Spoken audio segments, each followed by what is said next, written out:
সুন্নতি বিবাহ হবে, মেয়ে পক্ষ বরপক্ষের সাক্ষীগণ সামনে আসবেন।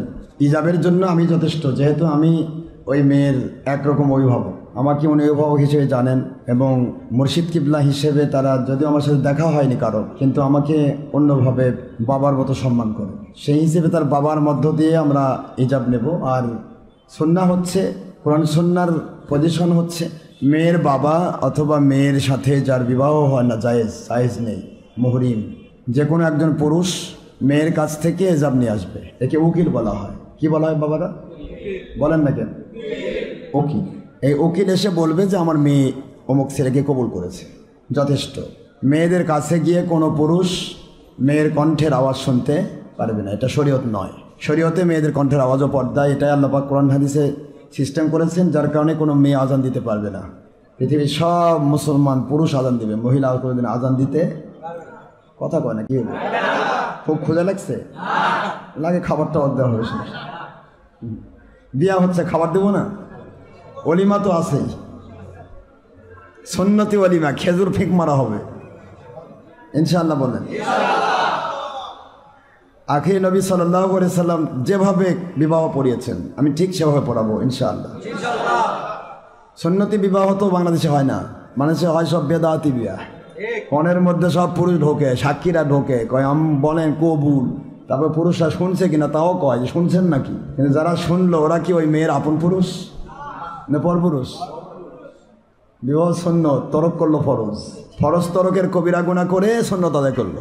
অতিরিক্ত যদি বিবাহের ক্ষেত্রে বাবা বা তার খালু বা তার মামা বা তার চাচা তার জ্যাঠার মাধ্যমে ইজাব পছন্দ না হয়, আমার সাক্ষীর প্রয়োজন আছে, তাহলে অতিরিক্ত মহিলা সাক্ষী দিবে 4 জন। কয়জন? মহিলারা শুনবে, মহিলার ইজাব মহিলা, এই পক্ষের মহিলা গিয়ে শুনবে সে কবুল করছে, যদি দরকার হয় তারা মনে করে মহিলা শুনবে। মহিলা তাদের আপন পুরুষ, অর্থাৎ যে মেয়েটা শুনলো তার স্বামীকে বলবে, ওই একই কথাই হলো, আমরা শুনছি কবুল করছি, আর স্বামী এসে আবার আমাদের সাক্ষী দেবে। কথা কি বোঝেননি আপনারা? সুন্নাহর সিস্টেম দেখছেন কত মজা। কোনো মেয়ের সামনে কোনো পুরুষের সামনে কোনো মহিলা যেতে পারবে না, এটাই শরীয়ত। খেলাফত আসলে এভাবে বিয়ে হবে সব জায়গায়, এটা বাধ্য, বাউন্ড। কাজীরা বাধ্য হবে, এখনকার কাজীরা তো বোঝে না সুন্নতি বিয়া কাক কয়। কাজী আছে, নিয়ে আসেননি, চলে গেছে। হ্যাঁ, কাজীরা বোঝে না যে সুন্নত বিয়া কাক কয়, খালি কয় যে মা কবুল কও। কত মাক যে কবুল করাইছে এক কাজী, সবই ওই কাজীর মানে আপন মহিলা। কি কন আপনারা? কি কথা কয় না, ওই কাজীর কাছে সব আপন মহিলা। কি হচ্ছে এগুলি? বিয়ে হচ্ছে, আহা, এগুলি সব সুন্নাহর বিরোধী হচ্ছে। যাই হোক, তারপর আমরা নেগলেক্ট করবো না, এগুলি তো আলেমরা কথা বলে না, যার কারণে এইভাবে চলে যাচ্ছে। আমরা শরীয়তকে সামনে নেব। আচ্ছা, আপনার মেয়েকে যে বিয়ে দিচ্ছেন যে ছেলের মাধ্যমে, মোহর কত? 1.5 লাখ না? 1,51,000, 1,51,000 নগদ। বিয়া শুরু হয়ে গেছে কিন্তু। আউযুবিল্লাহি মিনাশ শাইতানির রাজিম, বিসমিল্লাহির রহমানির রহিম। আমি উকিল নিযুক্ত করেছি মেয়ের বাবাকে, যদিও আমি আমার আহলিয়ার মাধ্যমে উকিল হতে পারি, কারণ ওই মেয়ে আমার রুহানি সন্তান। এখানে 1,51,000 টাকা মজুরি সহ 1,52,500, এটা হলো নগদ মোহর। আলহামদুলিল্লাহ। আরিফুল ইসলাম আমার খাস মুরিদ। আরিফুল ইসলামের মামা বুলবুল পাখি আপনারা জানেন ভালো করে, শাহজাদপুরের সবচাইতে বড় খেদমতগার আমার খলিফা বুলবুল তার ভাগনাকে দিয়ে বিবাহ করাচ্ছেন। এবং ছেলের বাবা আসছে না, মা আসে নাই, মা বলেন, আচ্ছা বাবা মামা আসছেন, আচ্ছা আলহামদুলিল্লাহ। আপনারা ছেলে পক্ষের সাক্ষী কারা? একটু হাত তুলেন তো, দেয় 2 জন, আলহামদুলিল্লাহ। আপনারা কি আমার এই ওকালতিতে বিবাহ বিশ্বাস করবেন? আর রেজিস্ট্রিতে মেয়ে সিগনেচার দেওয়া মানেই বিয়ার কবুল হয়ে গেছে। যদি মেয়ে পছন্দ না করতো, ছেলেকে বিবাহ না করতো, তাহলে সে সিগনেচার দিত না। ঠিক না? ঠিক, এটা একটা প্রমাণ। তো যেহেতু রেজিস্ট্রেশন হয়ে গেছে, রেজিস্ট্রিতে মেয়ে সিগনেচার দিয়েছে এবং ছেলেও সিগনেচার দিয়েছে, পাশাপাশি 2 জন করে 4 জন সাক্ষীও সিগনেচার দিয়ে দিয়েছে, তাহলে বিবাহের কার্যক্রম শুধুমাত্র সুন্নার হিসেবে যতটুকু প্রয়োজন সেটা আমাদের করতে হবে। লিখিতভাবে বিবাহ হয়ে গেছে, কিন্তু শরীয়ত সম্মত হয়নি। শরীয়ত সম্মত হতে গেলে নবীজি পাক সাল্লাল্লাহু আলাইহি ওয়াসাল্লামের সুন্নাহর ভিত্তি হতে হবে। তো সুন্নাহর ভিত্তি হচ্ছে শাহজাদপুর নিবাসী মোহাম্মদ কবির উদ্দিনের প্রথম ছেলে মোহাম্মদ আরিফুল ইসলাম 1,52,000 দেনমোহর ধার্য করে মোহাম্মদী শরার বিধান মতে 4 জন সাক্ষীর সাক্ষাতে আমাদের এই কন্যাকে, এই মেয়েটাকে বিবাহের প্রস্তাব দিয়েছে। এবং বিবাহের প্রস্তাবের ক্ষেত্রে এই মোহরে, নগদ মোহর এর ভিত্তিতে, মোহর যেহেতু ফরজ শর্ত, এই ভিত্তিতে আমাদের মেয়ের বাবা নাম কি নে মোহাম্মদ মুজিবুর রহমান আমার ভাই, তিনি মেয়ের বাবা, তিনি উকিল হিসাবে তিনি তার মেয়েকে যে প্রস্তাব দেওয়া হয়েছে এই প্রস্তাবে তার মেয়ে বিবাহের স্বামীকে কবুল করেছে। আলহামদুলিল্লাহ, ঠিক তো মুজিবুর রহমান? ঠিক আছে ভাই। এখন এই সাক্ষ্য অনুসারে আমরা পাইলাম যে মেয়েটা কবুল করেছে। আলহামদুলিল্লাহ বলে। মেয়ে যদি কবুল না করে তাহলে ছেলে বিবাহ করতে গিয়েও ফিরে আসতে হবে। তো মেয়ে কবুল করেছে, আলহামদুলিল্লাহ। তো এই আলহামদুলিল্লাহ পড়েছি। এখন এই ভিত্তিতে মেয়ে যেহেতু কবুল করেছে, সেই ভিত্তিতে এই মোহাম্মদী শরিয়ার বিধান মতে অসংখ্য মানুষের সামনে শরীয়তের বিধান মোতাবেক আমি এই মেয়ের সাথে তোমার বিবাহের কবুলিয়াতে, আমি তার জাওজিয়াতে তোমাকে দান করছি, তুমি কবুল বলো। আলহামদুলিল্লাহ কবুল। সব বল আলহামদুলিল্লাহ। যেহেতু 1,52,000 টাকা নগদ মোহর এর ভিত্তিতে মোহাম্মদী শরিয়ার বিধান মতে কয়েকজন সাক্ষীর সাথে মেয়ে তার বাবার ওকালতিতে এই ছেলেকে আরিফুল ইসলামকে স্বামী হিসেবে কবুল করেছে। আলহামদুলিল্লাহ। সেই কবুলিয়াতের ভিত্তিতে সেই মেয়েটিকে বিবাহের ক্ষেত্রে আমাদের আরিফুল ইসলামকে আমরা জাওজিয়াতে দিয়ে দিচ্ছি। আরিফুল ইসলাম এই জাওজিয়াতে তার স্ত্রী হিসেবে কবুল করবে। আমিন বলো, বলো আলহামদুলিল্লাহ। কবুল বলো, আরেকবার বলো আলহামদুলিল্লাহ কবুল। তাহলে আমাদের বিবাহের কাজ কমপ্লিট হয়েছে আলহামদুলিল্লাহ। মেয়েও ছেলেকে বিবাহ কবুল করে নিয়েছে এবং ছেলেও মেয়েকে বলেন না কবুল করেছে। বিবাহের আর কোনো সমস্যা আছে? আপনাদের আর কোনো সমস্যা আছে? আলহামদুলিল্লাহ। আমরা বিবাহের ক্ষেত্রে স্বামী স্ত্রী দুইজনকে জাওজিয়াতে দিয়ে দিয়েছি আমার মালিক খলিক রবকে খুশি করার জন্য। নবীজি পাক সাল্লাল্লাহু আলাইহি ওয়াসাল্লামের সুন্নাহর ভিত্তিতে আল্লাহ সন্তুষ্টির উপর ভিত্তি করে তার বাবাকে উকিল সাব্যস্ত করে আমি গুনাহগার এই বিবাহের প্রস্তাবে কমপ্লিটলি জাওজিয়াতের আওতায় আরিফুল ইসলামকে দিয়ে দিয়েছি। আরিফুল ইসলাম কবুল করে নিয়েছে। আপনারা সবাই সাক্ষী থাকলেন। শরীয়তের ভিত্তিতে আমার মালিকের খুশির জন্য সুন্নাহর ভিত্তিতে বিবাহ কমপ্লিট হয়েছে আলহামদুলিল্লাহ। এ বিবাহে কোনো প্রকার যৌতুক নেই। যৌতুক যে বিয়াতে আছে সেটা আমি সুন্নাহ হিসেবে গ্রহণ করি না, আমি সে বিয়া পড়াইও না। এই বিবাহেতে কোনো যৌতুকের বিধান নেই। তবে বাবা যদি মেয়ের বাবা যদি মনে ইচ্ছা করে তার মেয়েকে যদি কোনো স্বর্ণ দানা দিয়ে সোনা দিয়ে সাজিয়ে দিতে চায়, এটা তার ব্যক্তিগত ইচ্ছা, এটা তার ব্যক্তিগত ইচ্ছা। এখানে বরপক্ষের চাহিদা থাকবে না। কি ঠিক না? ঠিক বলি, বরপক্ষের চাহিদা থাকবে না। কিন্তু মেয়ের বাবা যদি দেয়, ছেলেকে কিছু দিল, যেমন হুজুর পাক সাল্লাল্লাহু আলাইহি সাল্লাম তিনি নিজে এটা যে জায়েজ আছে দেওয়া সেটা প্রমাণ করেছেন। আমাদের ফাতিমাতুজ জোহরা রাদিয়াল্লাহু তাআলা আনহা ওনার বিবাহের পরে হুজুর পাক সাল্লাল্লাহু আলাইহি ওয়াসাল্লাম বেশ কিছু জিনিস তিনি হাদিয়া হিসেবে দিয়েছেন।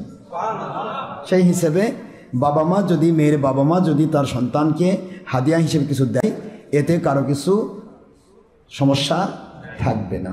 কিন্তু বরপক্ষের থেকে কোনো প্রকার দাবি দাওয়া, কোনো প্রকার যৌতুক চাওয়া, এটা বাংলাদেশ সরকার আইনে যেমন দণ্ডবিধিপূর্ণ অপরাধ, তেমনি আমার আল্লাহর কোরআনের ভাষা অপরাধ। এটা কখনোই গ্রহণযোগ্য নয়। আমরা এরকম বিয়ে কখনো পড়াবো না, এই বিয়ের মধ্যে আমরা থাকবো না। ঠিক না? ঠিক। আমার মুরিদ মোতাকিদ ভক্ত পুরুষ মহিলা যারা, তারা কিন্তু বিনা যৌতুকে বিয়ে করতে হবে এবং ফরজ মোহর আপনি যতটুকু পারেন, 1 লাখ পারেন, 1.5 লাখ পারেন, 5 লাখ পারেন, একেবারে রিক্সা শ্রমিক মজুর 50,000 দেন, তবুও আপনাকে নগদ মোহর দিয়ে বিয়ে করতে হবে। এটা আমার নবীজির সুন্নাহ আলহামদুলিল্লাহ। তো আমরা মোটামুটি বিবাহের কাজ কমপ্লিট করেছি। এখন আমরা খুতবা পড়ব, দোয়া করব এবং আপনাদেরকে সুন্নাহর সিস্টেমে রাসূল পাক সাল্লাল্লাহু আলাইহি ওয়াসাল্লাম যেভাবে খেজুর অলিমার খেজুর সাহাবায়ে কেরামের কাছে হুজুর পাক সাল্লাল্লাহু নিজ হাত মুবারক দিয়ে ফিক দিন, আমি ওইভাবে আপনাদেরকে ফিক দেব। আপনারা যে যেটা পাবেন সেটা নেবেন। এটা বরকতপূর্ণ খেজুর, এটা বিবাহের অলিমা বলা হয়।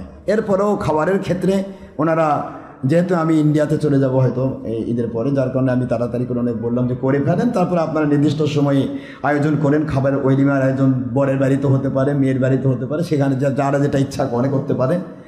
এখানে কারোর প্রতি আমাদের দাবি নাই যে কাউকে কেউ খাওয়াতে হবে, আমি কাউকে জুলুম করব না।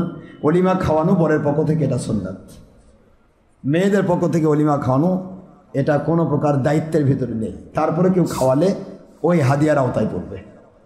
কথা বোঝেননি আপনারা? কথা কয় না, দেখেন আমার সুন্নাহর বিবাহ বুঝতেছেন তো? মেয়েদের বাড়িতে খাওয়ানোর কোনো বিধান শরীয়তে নেই, খাওয়ানোর কোনো দাওয়া দাবি নাই। বরপক্ষ বলতে পারবে না মেয়ে পক্ষ খাওয়ালো না কেন, এটা বলার অধিকার নেই। তবে বাংলাদেশে প্রথা আছে, মেয়েদের বাড়িতে খাওয়া হয় এবং সেই মোতাবেক খাওয়ানো নাজায়েজ নয়, যেহেতু তুতিম উত্তম আফসুস সালাম খরুন আমাল, মানুষকে খাদ্য খাওয়ানো উত্তম আমল, সেটা মেয়েরাও খাওয়াতে পারে, ছেলেরাও খাওয়াতে পারে। তবে ছেলেরা খাওয়ানো কিন্তু আলাদাভাবে ওলিমা, এটা সুন্নাতে রাসূল সাল্লাল্লাহু আলাইহি সাল্লাম, হুজুর পাক সাল্লাল্লাহু আলাইহি সাল্লাম এবং সাহাবায়ে কেরাম সকলেই বিবাহের পরে বাবা ছেলের বাড়িতে কিন্তু ওলিমা ভোজন করিয়েছেন। বুঝতে পারেননি আপনারা? এটা খাওয়ানো সুন্নাত, কিন্তু মেয়েদের বাড়িতে খাওয়ানো কোনো প্রকার সুন্নাতও নয়, দাবিও নাই। তবে খাওয়ালে সেটা হাদিয়া, মানুষের খাদ্য খাওয়ানো উত্তম আমল, সেই মোতাবেক তারা সওয়াব পাবে। বিবাহ সম্পর্কে আমাদের কিছু আলোচনা করা দরকার। নবদম্পতিকে, যেহেতু লাইভ হচ্ছে, ছেলে এখানে শুনছে, মেয়ে বাড়ি থেকে শুনছে, এই লাইভের আওয়াজ মেয়ে শুনছে, মেয়ের পরিবার শুনছে। আমি সেই মোতাবেক আমি বলছি, মেয়ে এবং ছেলেদের ভিতরে বিবাহের বন্দোবস্ত যখন হয়ে যায়, তখন তাদের ভিতরে সুন্নাহর সিস্টেম হলো পরস্পরে জান্নাতি মহব্বত পয়দা করা।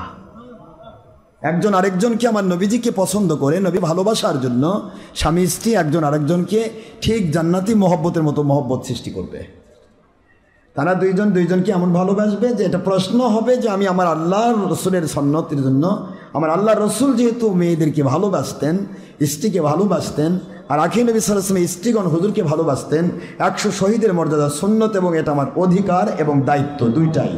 এই অধিকার এবং দায়িত্বের মধ্য দিয়ে স্ত্রী তার স্বামীকে এবং স্বামী তার স্ত্রীকে ভালোবাসবে, 100 শহীদের মর্যাদা দুইজনই পাবে। মান তামাসসাকা বিসুন্নতি ইনদা ফাসাদি উম্মতি ফালাহু আজরু মিয়াতি শাহীদিন। আল্লাহর হাবিব সাল্লাল্লাহু আলাইহি ওয়াসাল্লাম সহিহ হাদিস এসেছে মিশকাত শরীফ এবং তিরমিজি শরীফ। মিশকাতে 30 পৃষ্ঠা, তিরমিজিতে আসছে, আবু দাউদে আসছে, 76 প্রায় হাদিসে এসেছে। হুজুর পাক সাল্লাল্লাহু আলাইহি ওয়াসাল্লাম বলেন, ফিতনার সময় প্রত্যেকটা মানুষ যারা সুন্নতরা পাবন্ধ হয়, ওদেরকে 100 শহীদের মর্যাদা দেওয়া হবে। তার মধ্যে বিবাহে স্বামী স্ত্রী একজন আরেকজনের সাথে মহব্বত সম্পর্ক করা, এটা সুন্নাত। আর একজন আরেকজনের সাথে দাকুরাল সম্পর্ক, বিজি আর সাপের সম্পর্ক, এটা হলো ফেরাউনি সম্পর্ক।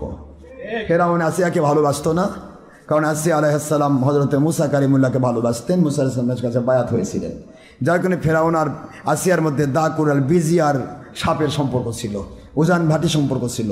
এই মহিলা আর পুরুষের ভিতরে দাম্পত্য জীবনে যদি কোনো অসম্পর্ক হয়, যদি কোনো রকমের উজান ভাটি সম্পর্ক হয়, তাহলে এই ফ্যামিলিটাকে বলা হবে ফেরাউনি ফ্যামিলি। কি ফ্যামিলি? ফেরাউনি ফ্যামিলি। এদের একজন শান্তি নেই, কোনো দিন এ সংসারে শান্তি হবে না। সংসার শান্তি হবে, সংসার সুখের হয় রমণীর গুণে, একটা কথা আছে। এটা মূল বিষয় নয়, মূল বিষয় হচ্ছে মেয়েরা স্বামীর জন্য, স্বামীরা মেয়েদের জন্য। মেয়ে শুধু সংসার সুন্দর করবে, স্বামী করবে না, এটা ইসলাম নয়। ইসলাম স্বামীও করবে, মেয়েও। শুধু সংসার সুখের হয় রমণীর গুণে নয়, সংসার সুখের হয় স্বামী স্ত্রী উভয়ের গুণে। কথা বলেন? উভয়ের গুণে সংসার সুখ হয়, স্বামী স্ত্রী উভয়ের গুণে। একজন যদি খারাপ হয় আরেকজন ভালো নয়, তাহলে ভালোটা যদি খারাপে মিলে নিতে চায়, তাহলে একটু স্যাক্রিফাইস করতে হবে। পরস্পর দুইজনই রাগান্বিত হলে আগুন ধরবে। ফ্যান ঘুরতেছে, কারেন্টে ফেজ নিউট্রাল দুটাই আছে, কিন্তু ফ্যানের মধ্যে সিস্টেম করা আছে, ঘুরছে। অথচ এই সিস্টেমের বাইরে আপনি দুইটা ফেজ আর নিউট্রাল এক জায়গায় করে আগুন ধরে যাবে। ঠিক না? ঠিক। তো স্বামী স্ত্রীর মধ্যে মহব্বত আমার মালিক জুটিয়ে দিয়েছেন। এই মহব্বত রক্ষা করলে আল্লাহর জান্নাতি রহমত, মহব্বত, শান্তি তাদের ভিতরে ঢুকে যাবে। আর যদি তাদের মধ্যে দাকুরাল সম্পর্ক হয়, তাহলে ওই যে আগুন ধরার মতো, যে সংসারে স্বামী স্ত্রীর মহব্বত নাই, সে সংসারে কোনো দিন শান্তি আসবে না। আরেকটা জিনিস, যে সংসারে মেয়েদেরকে সম্মান দেওয়া হয় না, ওই সংসারটা কোনো দিন বরকতের মুখ দেখবে না। এটা মনে রাখবেন একটা কথা, মেয়েরা সম্মানের জাতি। মেয়েদেরকে আল্লাহ পাক সম্মান দিয়েছেন। আল্লাহ পাক নিজে পৃথিবীতে কোনো আখেরি নবী সাল্লাল্লাহু আলাইহি ওয়াসাল্লাম এবং নবী রাসূল ছাড়া কোনো মানুষকে সালাম দেননি, কিন্তু খাদিজাতুল কুবরা রাদিয়াল্লাহু তাআলাকে আমার আল্লাহ সালাম দিয়েছেন।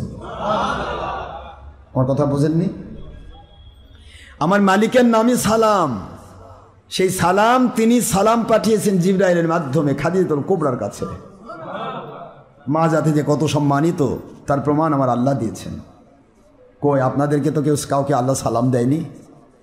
বাতিল 72 ফেরা কোনো মুরশিদ তো আল্লাহ সালাম দেয়নি। সালাম দিয়েছেন মায়ের জাতিকে। আলহামদুলিল্লাহ বলে। এই জন্য মেয়েদেরকে আমার আল্লাহ পাক ভালোবাসেন। নবীজি পাক সাল্লাল্লাহু আলাইহি সাল্লাম তিনি ভালোবাসেন। ফাতেমার রাদিয়াল্লাহু তাআলা আনহার, আলী রাদিয়াল্লাহু তাআলা জিন্দেগি দেখলে দেখবেন একজন আরেকজনের সাথে কীরকম মহব্বত। আয়েশা সিদ্দিকা রাদিয়াল্লাহু তাআলা আনহা, খাদিজাতুল কুবরা রাদিয়াল্লাহু তাআলা আনহা আর নবী পাক সাল্লাল্লাহু আলাইহি ওয়াসাল্লাম ওনাদের সাথে সম্পর্ক, এই সম্পর্ক দেখলে বুঝবেন কী সম্পর্ক। হুজুর পাক সাল্লাল্লাহু আলাইহি ওয়াসাল্লাম বলেন, আমি গ্লাসে পানি পান করে যে গ্লাসে যে জায়গাতে আমি পানি পান করে মুখ লাগাইতাম ওই জায়গাতে আমার আয়েশা মুখ লাগিয়ে পান করতো। আবার আয়েশা সিদ্দিকা রাদিয়াল্লাহু তাআলা বলেন, আল্লাহিল্লাযী নাফসি বিয়াদি, আমার মালিকের কসম, আমি আমার নবীজি পাক সাল্লাল্লাহু আলাইহি সাল্লাম আমাকে এত ভালোবাসতেন যে আমি গ্লাসের যে জায়গায় মুখ লাগিয়ে পান করেছি ওই জায়গাটা হুজুর ইন্ডিকেট করতেন এবং ওখানে মুখ লাগিয়ে হুজুর পান করতেন। নবীজি পাক সাল্লাল্লাহু আলাইহি সাল্লাম ওনার আহার পরিবারের সাথে তার মহব্বত, কখনো বাড়িতে এসে হুজুর দেখেছেন ওয়াজ করলে সময় লাগবে, এগুলি সময় নেই, আমি আপনাদের সময় দেব না, কারণ অনেকেই জানাজা করে কষ্ট পেয়েছেন এবং তারা অনেকে বাড়ি বাড়ি চলে গিয়েছেন। আমার সাথে যারা জামাত পড়েছেন তারা নাই মনে হয় না, নতুন জামাতের লোক আছেন সবাই। আমার সাথে পুরা ভরা ছিলেন, তা গেল কই, ওগুলো অবশ্য হাওয়া হয়ে গেছে, অসুবিধা নেই, কারণ রোজার দিন গত রাত পুরাটাই তারা জেগেছে। আমি অবশ্য জুলুম করাই আমার দায়িত্ব, কি করা, আমি আপনাদের উপর জুলুম করি না বাবা, যে কাজটা করে নিচ্ছি এটা আপনাদের নাজাতের ওসিলা, বিশ্বাস করেন, এটা আপনাদের কি নাজাতের ওসিলা, ধরা থাকবে, এগুলি একটাও বৃথা যাবে না। আমরা একজন মানুষের জানাজা করে আসলাম, জানাজা ছিল ফরজে কিফায়া, আমরা করে আসলাম, আমার মালিক খলিক রব খুশি হয়েছেন, আমাদেরকে সবাইকে 100 শহীদের মর্যাদা, সুন্নতের মর্যাদা দিয়েছেন, আমরা পেয়েছি। আর আপনারা যারা এখানে এসেছেন পরে তারাও কিন্তু এই সওয়াবের অংশীদার হয়েছেন, কারণ ওটা ফরজে কিফায়া, আমরা আপনাদের পক্ষ থেকে পড়েছি। এই জামাতের যে কয়জন আমরা পড়েছি এই প্রত্যেকেই আপনাদের সবার পক্ষ থেকে পড়েছি, এটার নাম ফরজে কিফায়া, এর নাম কি কিফায়া। তো আপনারা সকলেই সওয়াব পেয়েছেন, করে আসলাম আমরা, আর সওয়াব পেলেন বসে আপনারা, তাহলে আপনার কপাল আল্লাহ, কথা কর না। আমরা গেলাম গরমে ঘামি ঘুমি এ করে আসলাম, রোদের মধ্যে তাপের মধ্যে বসে থাকলাম, আর সব করে এসে আপনারা মজা করে আমাদের পুরা সওয়াবটা একটা নিলেন, কপালটা আমাদের ভালো। বার করবেন, মেয়েদের বের করবেন, আমার আপত্তি নেই, কারণ মেয়েরা তো ঘর প্রকোষ্ঠে থাকবে তা তো নয়, তারা তো প্যাকেট করার জিনিস না, কিন্তু তাদেরকে পর্দার মধ্য দিয়ে বের করতে হবে, নিয়ে যাবেন এখানে ওখানে নিয়ে যাবেন, তাদেরও একটা অবশ্যই তাদের বিনোদনের প্রয়োজন আছে, আর বিনোদনটা যেন গুনার বিনোদন না হয়। বাবারা আমার নিয়ে ঘুরবেন, নিয়ে যাবেন, এক জায়গায় ঘুরবেন, এখানে এখানে ঘুরলেন, একটু আরাম করলেন, একটু বাতাস খাইলেন। মেয়েদের নিয়ে হুজুর পাক সাল্লাল্লাহু আলাইহি ওয়াসাল্লাম তিনিও নিজে তার স্ত্রীকে নিয়ে অবশ্যই তিনি ঘুরেছেন, কিন্তু ঘোরাটা ছিল সুন্নাহর সিস্টেম, অর্থাৎ পর্দার ভিত্তিতে, কোনো প্রকার পর্দার খেলাপ যেন না হয়। হ্যাঁ, ঠিক আছে তো? তো আমি আপনাদেরকে আর কষ্ট দেব না, এখন আমরা খুতবা লাইনে চলে যাচ্ছি। তো কিছু উপদেশ উভয় পক্ষকে দিলাম এটাই, আর বর পক্ষ কনে পক্ষ, এখানে দুটা পক্ষকে আমি অনুরোধ করছি, মেয়েদের পর্দা 14 আওরত, 14 জন পুরুষ যাদের সাথে বিয়ে হওয়া হারাম, এই কয়েকজন ছাড়া অন্য কারোর সাথে দেখা করা ইসলামী শরীয়ত জায়েজ করেনি। আব্বা মন খারাপ করবেন না যে এই তুই বিয়ে করছিস তোর বউ দেখা করে না, তাহলে কিন্তু আপনি সুন্নাহর উপর ন্যায়, আপনি ইবলিসের সাথে আছেন। আপনার বউকে আপনি পারে ধরে দেখেন, অন্যের বউ দেখবার চিন্তা আপনার মাথার কেন, যে শয়তান ধোকা দিচ্ছে। কথা বল, আমার কথা বোঝেননি? আমার কথা কি বুঝে আসে? আপনার স্ত্রীকে আপনি প্রাণ ভরে দেখেন, আমার মালিক অক্ষ করে দিয়েছে, দিন রাত 24 ঘন্টা একবার দেখেন, পাইকারি দেখেন। আপনার আহলেকে দেখার জন্য আমার মালিক সিস্টেম করে দিয়েছেন, আপনি আরেকজনের বউ দেখার টেনশন কেন? এই টেনশনটাই তো শয়তানি অভ্যাস। কখনো যেন উভয় পক্ষের মধ্যে এটা চিন্তা না হয়। আমার মুরিদ যারা, মুরিদ মহিলা যারা, তারা কিন্তু পরপুরুষের সাথে দেখা করবে না, কথা বলবে পর্দার অন্তরাল থেকে। স্বামী আছে, স্বামীর সাথে আছে, হয়তো কেউ আসলো পর্দার ওপার থেকে কথা বলতে পারে, সালাম দিল, কথা বলতে, ঠিক আছে, এটাও আমি গ্যারান্ট করি না, এটা আমার পক্ষ থেকে আমি অনেক কঠিন। আমার আহলিয়ার সাথে কোনো পুরুষ কথা বলতে পারবে না, পর্দার থেকেও নয়। আমার কথা বোঝেননি আপনারা? আমি পর্দার থেকে আমার আহলিয়াকে, আমার সন্তানকে কোনোদিন পরপুরুষকে, আমার আনোয়ার আমার মেয়েকে স্কুলে নিয়ে যায়, আনোয়ার হাজি সাহেব কই? আনোয়ার হাজি সাহেব, এই একজন ব্যক্তিকে আমার মালিক তৈরি করে দেখেন। আমার সন্তান আমি কোনোদিন ঘর থেকে বের করিনি, আমার 2টা সন্তান আমার আল্লাহ দিয়েছেন, আপনারা সবাই জানেন। একজনের নাম আহমদ আশরাফুন্নিসা ফাতিমা, আরেকজনের নাম আহমদ আশরাফুস সিদ্দিকা ফাহিমা, আর ছেলের নাম হলো আপনারা সবাই জানেন মোহাম্মদ আবদুল্লাহ হুজ্জাতুল্লাহ বিন আশরাফ আলিমুল্লাহ সিদ্দিকী। এই 2টি মেয়েকে আমি সন্তান হিসেবে বাড়ি থেকে কোনোদিন বের করিনি, কিন্তু নেটপো স্কুলে যখন আমার ছেলেরা ওখানকার প্রধান উপদেষ্টা বানাইলো এবং ওখানকার প্রিন্সিপাল, ভাইস প্রিন্সিপাল, ওরা পুরো স্টাফ যখন আমার ভক্ত, তখন এখানে 2টা পার্ট করলাম, পুরুষ এবং মহিলা। আমার কথা কি বুঝতে পেরেছেন? পার্ট 2টা করা হয়েছে, যেটা আমরা খেলাপতি সিস্টেম করব, এবং আমাদের এখানে যেটা হবে সেটাই হবে। মহিলা মহিলাকে পড়াবে, পুরুষ পুরুষকে পড়াবে, স্টাফ আলাদা, কেউ কারোর সাথে দেখা হবে না। কথা কি বুঝতে পেরেছেন? এই সিস্টেম যখন ওনারা করলেন, নেট পোস্ট করে ওনারা, তখন আমার আনোয়ার হোসেনকে আমি দায়িত্ব দিলাম। এই আনোয়ার হোসেন আজ পর্যন্ত কয়েক বছর হয়ে গেল একাধারে আমার মেয়েকে নিয়ে যাচ্ছে। বলেন তো কোনোদিন আমার মেয়ের কণ্ঠ শুনেছে? কোনোদিন আমার মেয়ের কণ্ঠ শোনেনি। কোনো একটা কথা বলবে, সারাদিন যদি তাকে জিজ্ঞাসা করে, কিন্তু কণ্ঠের আওয়াজ পাবে না। হয়তো লিখে দিতে পারে কিন্তু কণ্ঠের আওয়াজ। যদিও পর্দার মধ্যে থেকে কথা বলা জায়েজ রয়েছে। হুজুর পাক সাল্লাল্লাহু আলাইহি সাল্লাম বলেছেন যদি পর্দার অন্তরে প্রয়োজন হয় কথা বলতে পারে, কিন্তু সেটাও আদবের খেলাফ। যার কারণেই আমার এটা আমি অনেক কঠিন। কিন্তু তারপর আমার মুরিদদের মধ্য থেকে সবাই তো আর একই রকমের পর্দা করতে পারবে না। তারপর চেষ্টা করবেন 14 জন যাদের সাথে বিয়ে হওয়া হারাম, কথা বোঝেননি আমার? যাদের সাথে বিয়ে হওয়া হারাম তাদের সাথে দেখা করা জায়েজ, আর যাদের সাথে বিয়ে হওয়া জায়েজ তাদের সাথে দেখা করা কথা কনে কেন? এখন বোঝা গেছে? মাশাআল্লাহ। তো এইটা হলো আমাদের সুন্নাহর সিস্টেম। দেখা করবে না, তারপরে কোনো পক্ষ যেন মন খারাপ না করেন। ঠিক আছে তো? এগুলি মনে রাখতে হবে। স্ত্রী আল্লাহর সন্তুষ্টির জন্য জীবন কাটাবে, স্বামী তার আল্লাহ সন্তুষ্টির জন্য জীবন কাটাবে। এখানে কোনো রকমের দুনিয়াবিক কোনো চিন্তা তার মাথা ঢুকবে না। কে কি মনে করলো, মনে করার নাই। আমি আমার মালিকের গোলাম, আমার নবীর গোলাম। এই গোলামিতে যারা রাজি আছে আমি তার সাথে সম্পর্ক রাখবো। এই গোলামিতে যে রাজি নাই সে আল্লাহর রাস্তায় আমাকে ছাড়ে দেখ, আমি তাকে ছাড়ে দিই, ফি সাবিলিল্লাহ। কথা বোঝেননি? কিন্তু শরীয়ত লঙ্ঘন করে, কোরআন হাদিস লঙ্ঘন করে কোনো আত্মীয়তা আল্লাহর হাবিব স্বীকার করেননি। আল্লাহর হাবিব বলেছেন আত্মীয়তা ছেদনকারী লা ইয়াদখুলুল জান্নাতা কত্তাতুন, হাদিস এসেছে আত্মীয়তার সম্পর্ক ছিন্নকারী জান্নাতে ঢুকবে না। এটা কোনটা? যে আত্মীয়তার ভিতরে শরীয়ত আছে, শরীয়ত মানে না, শরীয়তে বাদ দিয়ে আমার বউকে আরেকজন দেখবে, না দেখলে খুশি নাই, ওর আত্মীয়তার দরকার নাই, ওটা ছিন্ন নয়, ওটা শরীয়তে তাকে ছিন্ন করে দিয়েছে। আমার কথা বোঝেননি আপনারা? শরীয়ত যেটা ছিন্ন করেছে, এখানে আমার করার কিছু। যেমন আমি দাড়ি রেখেছি, আমার বউ যদি কয় দাড়ি রাখা যাবে না, প্রয়োজনে বউ তালাক হবে, কিন্তু দাড়ি কাটা যাবে না। কথা বোঝেননি আপনারা? কারণ দাড়ি রাখা আমার নবীজির কাজ, আমার বইয়ের দাম নবীর চেয়ে বেশি নয়।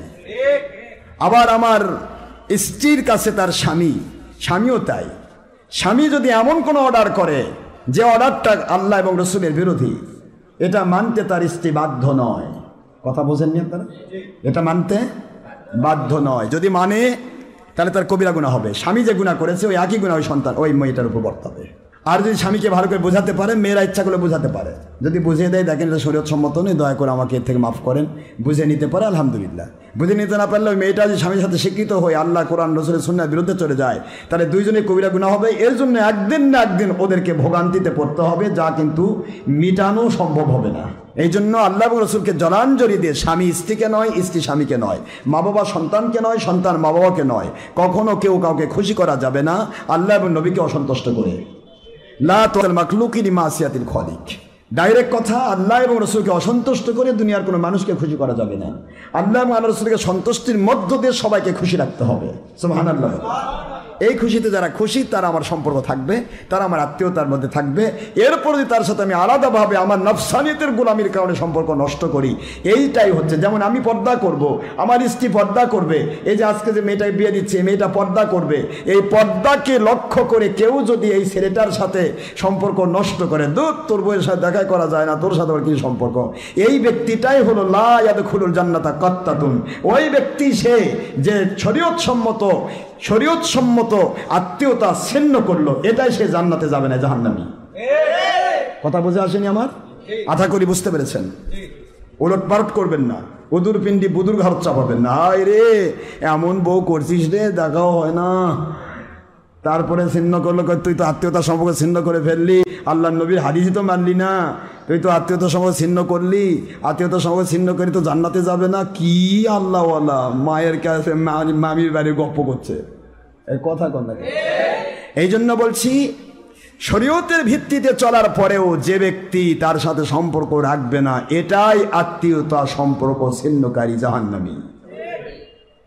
শরীয়তের সম্পর্ক কোরআন সুন্নাহ ইজমা কিয়াস মানতে গিয়ে আমি চলছি ফিরছি, এইটার সাথে আপনি কমপ্লিট থাকবেন। এতে যদি কেউ সম্পর্ক ছিন্ন করে সে জাহান্নামে যাবে, সে সম্পর্ক ছিন্নকারী হবে। আপনি সম্পর্ক ছিন্নকারী হবেন না, আপনি আল্লাহ এবং নবীর সাথে প্রেমিক হবেন, আপনি জান্নাতে যাবেন। কথা বুঝে আসেনি? শরীয়ত এটাই। বাবার আমার অনেক কথা আছে বিবাহে দাম্পত্য জীবন নিয়ে অনেক কথা, এবং পারিপার্শ্বিকভাবে উভয় পক্ষের অনেক কথা, এগুলি খেয়াল রাখতে হবে। আরও কথা আছে। মন খারাপ হচ্ছে না? বিয়ানের সাথে বিয়াই কি দেখা যায় ফরজ? আর বিয়ান যদি বিয়ার সাথে দেখা না করে, বিয়াই করে মুখ ফুলে দূর এমন একজন বিয়া দিচ্ছি, দেখাও করে না। তো বিয়ানের সাথে আমি দেখা করেন, আপনার বাড়ি তো বিয়ান আছে, ওরা সাথে দেখা করেন কথা। মন খারাপ হচ্ছে? আপনার বউ হলো ওদের বিয়ান। এই যে আমার আজকে মুজিবুর রহমানের বিয়ান হলো ওর মা, আরিফুলের মা। তো মুজিবুর রহমানের বউয়ের সাথে সে সারাদিন দেখা করুক, তা ওর মার সাথে দেখা করার টেনশন কে? এরা শয়তানি। কথা বোঝেননি আপনারা? বিয়ান দেখা সাক্ষাৎ হবে না, না জায়েজ নেই। কারণ বিয়ান বিবাহ হওয়া জায়েজ আছে। কথা কয় না? না জায়েজ নেই, জায়েজ আছে। আচ্ছা, দেবরের সাথে ভাবি দেখা করতে পারবে না দেবর, কারণ দেবরের সাথে বিয়ে হওয়া জায়েজ আছে। কথা কয়? আমার কথা বোঝেন না আপনারা? এগুলি খেয়াল করবেন। এগুলি একঘেয়েমি নয়, এগুলি কোনো প্রকার একঘেয়েমি নয়, অথবা এগুলি কোনো প্রকার কপটতা নয়। অনেকে বলে কি বেশি, তার মানে তুমি নরম করে নবীর দুশ্মনী করবা, এটা বোবা শয়তান। নবীকে মানাই হলো আসল, এটা বেশিও নয় কমও নয়, এটাই আসল। আর নবী এবং রসুলকে, আল্লাহ এবং রসুলকে না মানাই হলো বেশি শয়তানি। এগুলি খেয়াল রাখতে হবে। এরপরে ভুল ত্রুটি আপনার, আমার উপর চাপ হবেন না যে হুজুর আপনি আমার জানাননি, আমরা জানি না। আমার দায়িত্ব জানিয়ে দেওয়া, তারপর আপনি কি করবেন যা খুশি করেন, আল্লাহর কাছে জবাব দিন। আমার দায়িত্ব বলে দেওয়া, ঠিক আছে না বাবারা? শাশুড়ির সাথে জামাই দেখা করবে, শ্বশুরের সাথে বৌমা দেখা করবে, কিন্তু তত বেশি নয় যতক্ষণ বেশি থাকলে শয়তান ধোঁকা দিতে পারে। খেয়াল করতে হবে। এবং এমন পরিবেশে নয় যে পরিবেশে শ্বশুর তার বৌমার প্রতি অথবা বৌমা তার শ্বশুরের প্রতি শয়তান কোনো বিরূপ প্রতিক্রিয়া সৃষ্টি করে। শয়তান যদি এরকম বিরূপ সৃষ্টি করে, শ্বশুর যদি তার স্ত্রীর প্রতি, তার বৌমার প্রতি, বা বৌমা তার শ্বশুরের প্রতি আকৃষ্ট হয়ে যায়, তাহলে তাদের বিবাহ বিচ্ছেদ হয়ে যাবে, তার সন্তানের সাথে বিবাহ থাকবে না। কথা কয় না? এই জন্য এটা খুব সাংঘাতিক। দেখা যায় যাচ্ছে জামাই যদি শাশুড়ির দিকে নজর দেয় আর শয়তান যদি এটা আকৃষ্ট করে ফেলে, শয়তানি ধোকা দিয়ে, তাহলে তার স্ত্রী তালাক হয়ে যাবে। কথা কয়? আমার কথা কি বুঝে আসেন আপনাদের? তাহলে স্ত্রী যদি তালাক হয়ে যায়, সারা জীবন সে তার স্ত্রীর সাথে জেনা হচ্ছে। শরীয়তে আমি বিয়া করে দিলাম, শরীয়ত টিকলো না। এই জন্য শ্বশুর শাশুড়ির সাথে অবশ্যই দেখা যায় রয়েছে, কিন্তু সেটা সেইভাবে দেখা করবে, কিন্তু শালীনতা বজায় রেখে কথা বলবে, শালীনতা বজায় রেখে। কখনোই শ্বশুরের খেদমত করার জন্য স্ত্রীকে অর্ডার করা যাবে না, ছেলেই তার শ্বশুরের তার বাবার খেদমত করবে। কখনোই শাশুড়ির খেদমত করার জন্য তার জামাইকে অর্ডার করা যাবে না, শাশুড়ির খেদমত করবে তার আপন মেয়ে। কথা বুঝে আসেনি আপনার? এগুলি খুব সেন্সিটিভ জিনিস। একটু নজর খারাপ হলে বিবাহ স্টেপ তালাক হয়ে যাবে। কথা কি বুঝে আসে আমার? এগুলি খেয়াল রাখবেন আব্বারা, এগুলি জানা প্রয়োজন। এগুলি আপনাদের জানা দরকার আছে না? রেডিও লাইভ দিচ্ছে, আমি শরীয়ত আমি বলছি, আমি বানানো গল্প করছি না। আমার বানানো গল্প আমি শিখিনি, আমার মালিক আমাকে যা শিখাইছে আমি যা শিখেছি। এবং এই কথাগুলির মধ্যে কন্ট্রোল করার জন্য কোনো বাতিল ফেরকা কোনো মুন্সি হাত ঢুকাতে পারবে না। ওর কল কবজা আমি খুলে নিব ইনশাল্লাহ। কোন ফাইনাল এটাই ফাইনাল। তবে ভুল হতে পারে, মানুষের ভুল হচ্ছে, তো আর ইজ হিউম্যান, ভুলের ঊর্ধ্বে মানুষ নয়। ভুল হচ্ছে, সে তওবা করুক, ফিরে আসুক, আল্লাহ তাকে ইয়ে করবে, আল্লাহ পাক তাকে হেফাজত করবে। তবে এ ধরনের যদি হয় কোনো সময় আপনি ভালো জানেন, মনে চিনে পাপ, মায়ে চিনে বাপ, কি বলেন ঠিক না? আপনার মন চিনতেছে। কোনো সময় যদি আপনার শাশুড়ির দিকে আপনার কুনজর আসে, কোনো শাশুড়ি তার জামাইয়ের দিকে কুনজর যায়, অথবা এ ধরনের কোনো চিন্তা আসে, অবশ্যই তওবা করবে এবং নতুন করে তুমি কোনো হুজুরকে নিয়ে গিয়ে বিবাহটা পড়াই নেবে। কথা বলে আমার কথা কি বুঝে আসছে? এটা স্বাভাবিক, অস্বাভাবিক কিছু নয়। শয়তান কিন্তু চুপ করে নাই, শয়তান কিন্তু বড় ধরনধর শয়তান। হযরতে ওমরে ফারুক রাদিয়াল্লাহু তাআলা আনহু একদিন হঠাৎ করে বের হয়ে আসছেন নবীজির দরবারে। আল্লাহর হাবিব সাল্লাল্লাহু আলাইহি ওয়াসাল্লাম বলতেছেন, ওমর তোমার মাথায় ফাটে রক্ত বার করে দিল কে? ওময় আল্লাহর বন্ধু, এই আরব্য বুকে এমন কোনো মা তার সন্তানকে জন্ম দেয়নি যে সন্তান ওমরের সামনে দাঁড়িয়ে তার মাথায় বাড়ি দিয়ে মাথার ফাটিয়ে রক্ত বের করে দেবে। আপনার একটা হাদিস শরীফ আমার মাথা ফাটিয়ে দিছে। নবীজি বলে, কি আমার হাদিস মাথা ফাটিয়ে দিল? আমি মাথা ফাটিয়ে দেওয়ার জন্য হাদিস দিছি? ইয়া রাসূলুল্লাহ সাল্লাল্লাহু আলাইহি সাল্লাম, আপনার স্ত্রী আমার মা হাফসা রাদিয়াল্লাহু তাআলা আনহা, আমার নিজের মেয়ে, তাকে নিয়ে আমি নির্জনে কথা বলতেছিলাম। আপন মেয়ে, নিজের মেয়ে, দ্বিতীয়ত উম্মুল মুমিনিন আমার নবীজির স্ত্রী। সুবহানাল্লাহ বলবেন না?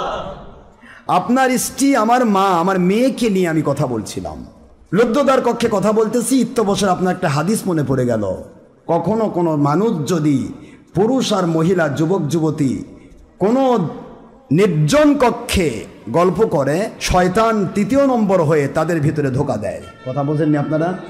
শয়তান 3 নম্বর হয়ে ধোঁকা দিয়ে আল্লাহ এবং রাসূলের দুশ্মনীপূর্ণ কিছু প্রভাব, কিছু কথা বা কিছু কাজ, কিছু প্রভাব তাদের ভিতরে ঢুকায় দেয়। এটা নবীজির হাদিস। আল্লাহর বন্ধু, আমার মন তখনই লাফ দিয়ে উঠছে, আরে আমি আমার মেয়ে হোক না কেন, আমি শয়তানকে কেন সুযোগ দেব যে এখানে আমাদের ভিতরে ধোঁকা সৃষ্টি করবে? এমন কাজ আমি করতেই পারি না। এখান থেকে লাফ দিয়ে উঠেছি, আর আমি তো আপনি জানেনই প্রত্যেকটা দরজার 1 হাত দূরে আমার মাথা।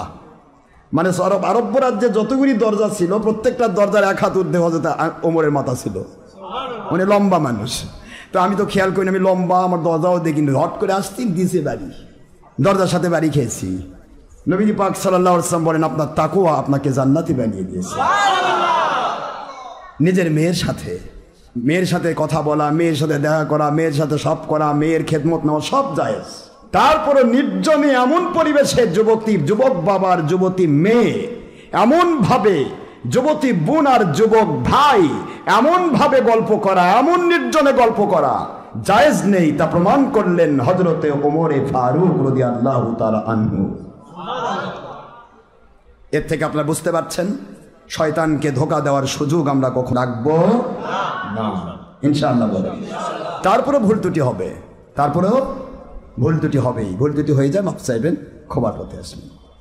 আলহামদুলিল্লাহি নাহমাদুহু ওয়া নাস্তাঈনুহু ওয়া নাস্তাগফিরুহু ওয়া নু'মিনু বিহি ওয়া নাতাওয়াক্কালু আলাইহি ওয়া নাউযু বিল্লাহি মিন শুরুরি আনফুসিনা ওয়া মিন সাইয়্যাতি আ'মালিনা মান ইয়াহদিল্লাহু ফাহুয়াল মুহতাদি ওয়া মান ইউদ্লিল ফালান তাজিদ লাহু ওয়ালিয়্যান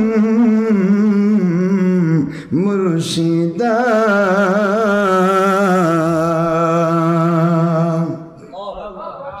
ونشهد أن لا إله إلا الله وحده لا شريك له ونشهد أن سيدنا وسندنا وحبيبنا ومولانا محمدا عبده ورسوله الذي أرسله بالحق شاهدا ومبشرا ونذيرا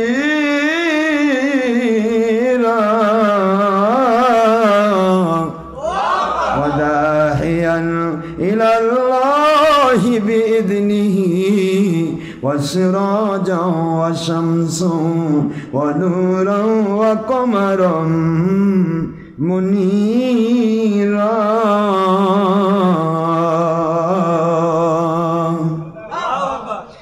فقد قال الله تعالى في كلامه المجيد وفرقانه الحميد. أعوذ بالله من الشيطان الرجيم. بسم الله الرحمن الرحيم. يا أيها الناس اتقوا ربكم الذي خلقكم من نفس واحدة وخلق زوجها وبث منهما رجالا كثيرا ونساء واتقوا الله الذي تساءلون به والأرحام إن الله كان عليكم رقيبا. وقال الله تعالى أيضا في كلامه المجيد وفرقانه الحميد بسم الله الرحمن الرحيم يا أيها الذين آمنوا اتقوا الله حق تقاته ولا تموتن إلا وأنتم مسلمون وقال الله تعالى أيضا في كلامه المجيد وفرقانه الحميد بسم الله الرحمن الرحيم يا أيها الذين آمنوا اتقوا الله وقولوا قولا سديدا يصلح لكم أعمالكم ويغفر لكم ذنوبكم فقد فاز فوزا عظيما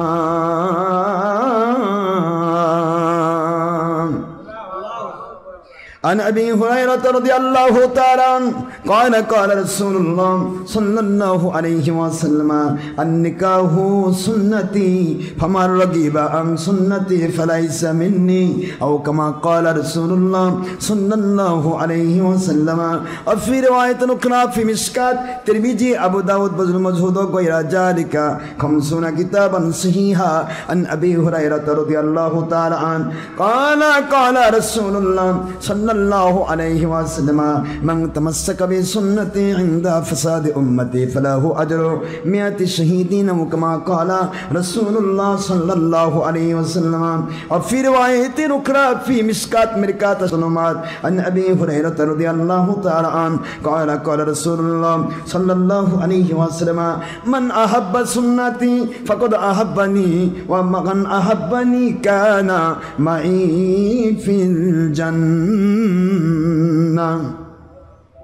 وقال الله تعالى أيضا في كلامه المجيد وفرقان الحميد لشان الصلاة والسلام لشان الصلاة والسلام على سيد المرسلين إمام المرسلين خاتم النبيين نور مجسم حبيب الله حياة النبي آخر نبي محمد رسول الله صلى الله عليه وسلم. أعوذ بالله من الشيطان الرجيم بسم الله الرحمن الرحيم. لقد جاءكم رسول من أنفسكم عزيز عليه ما عنتم حريص عليكم بالمؤمنين رؤوف رحيم فإن تولوا فقل حسبي الله لا إله إلا هو عليه توكلت وهو رب العرش العظيم. ما كان محمد أبا أحد من رجالكم ولكن رسول الله وخاتم النبيين وكان الله بكل شيء عليما. إن الله وملائكته يصلون على النبي يا أيها الذين آمنوا صلوا عليه وسلموا تسليما. اللهم সাউন্ড বাড়াতো সাউন্ড বাড়াতো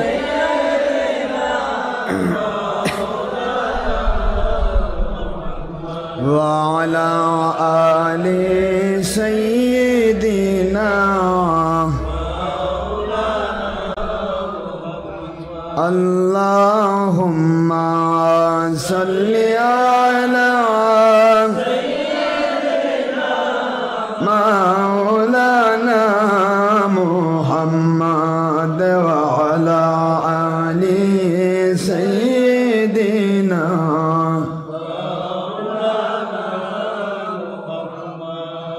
गरीबाम हम या रसूल अल्लाह गरीबाम वलाकिन आप उम्मतु हम नसीबम अल्लाहुम्मा सल्ली अला सय्यिदिना मौलाना मुहम्मद वाला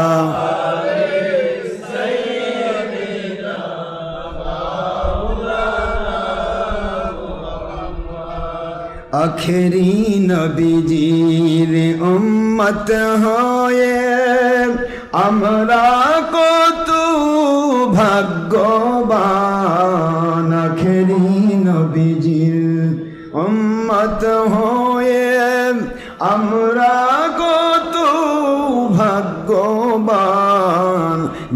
আমার উপরে দরুদ পড়েন স্বয়ং আল্লাহ সুবহানাল্লাহুম্মা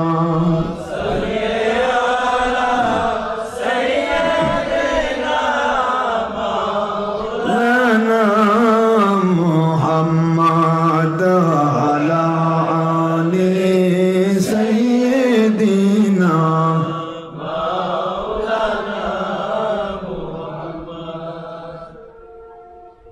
نحمده ونصلي وسلم على رسوله الكريم وعلى مرشدنا العظيم وعلى أهل بيته الكريم بسم الله الرحمن الرحيم ولما تم من حمله صلى الله عليه وسلم شهران على مشنا قوان الأمرية توفي بالمدينة المنورة الشريفة أبوه ذبيح الله المكرم حضرت عبد الله عليه السلام وكان قد اجتاز بأقواله بني عادي من الطائفة النجارية ومكث فيهم شهرا سكيما يعانون سقمه وشكوى ولما تم من حمله صلى الله عليه وسلم على الوجه 9 أشهر قمرية وأنا للزمان أن ينجلي عنه صدى على سيدة نساء العالمين أمه صلى الله عليه وسلم ليلة مولده حضرت حواء عليه السلام حضرت سارة عليه السلام حضرت مريم عليه السلام حضرت آسية عليه السلام نسوة من الحديرة الكرسية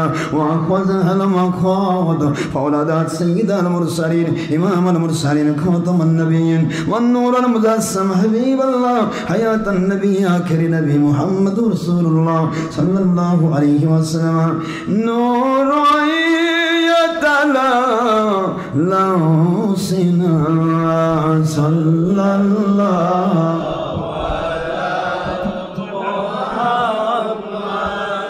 صلى الله عليه صلى الله على محمد صلى الله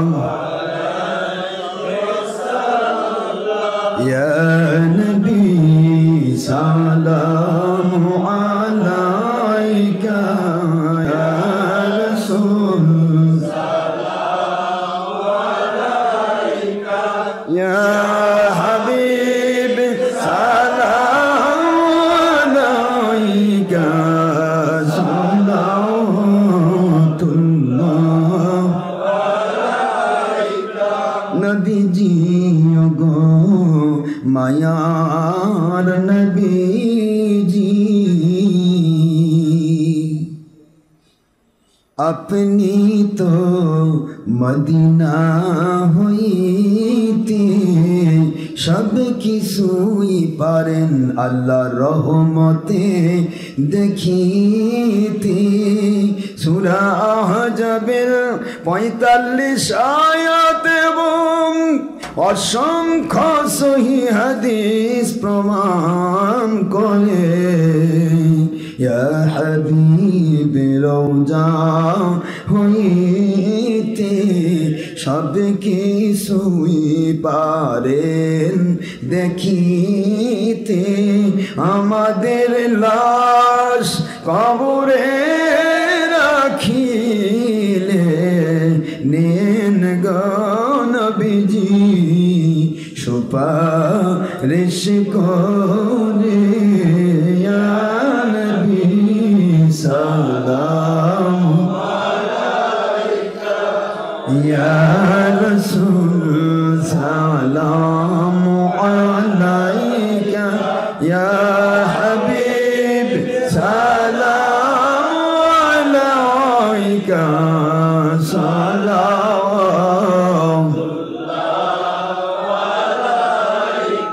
কবর জিয়ারতে সালামের আদব সুন্নতে রসুল সুন্নতে সাহাবা সুন্নতে ওলি আউলিয়া সুন্নতে উম্মত মুস্তাহসান দাঁড়ানো না দাঁড়ানো বেয়াদবি আপনার আল্লাহর শান সূরা আহজাবের 56 আয়াত এবং অসংখ্য সহিহ হাদিস যার প্রমাণ। সূরা বাকারা 154, সূরা আলে ইমরান 169 নম্বর আয়াত শরীফ সহ বুখারী মুসলিমের হাদিসের ভিত্তিতে প্রমাণিত। ওগো হায়াতুন নবীজি মিলাদ কিয়ামের বিরোধিতা আপনার শানে দুশ্মনী কোটি কোটি সালাম। ওগো সূরা মাইদার 15 আয়াতের ভিত্তিতে মুসান্নিফে আব্দুর রাজ্জাকের সহিহ হাদিসের ভিত্তিতে ওগো আল্লাহর সৃষ্টি জগতের শ্রেষ্ঠ নূরের নবী ইয়া নবী সালাম ইয়া রাসূল সালাম ইয়া হাবিবি